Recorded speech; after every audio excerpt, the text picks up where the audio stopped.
seo tá spáinte sa wathe le ggóil dá bharnim What on Earth. So tháinig antóirí difriúla le chéile le hí na cruinneoí seo a chruthú. Tá sé acu le feiceil anseo, supporter sé den eile, agus tá chuilegan in an tataisteach breanúirthú go dtí déhíine.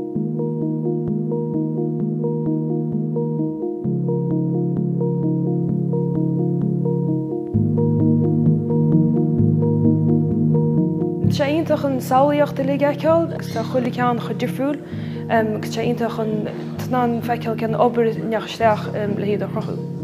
Hé seo idir goil sús go bra lia bell feriste goil tíos go dobraáin, agus sin ba siad goil leis go bra lia agus baid ar le díal, agus baid airgid ar goil ar bhaile le ggóil.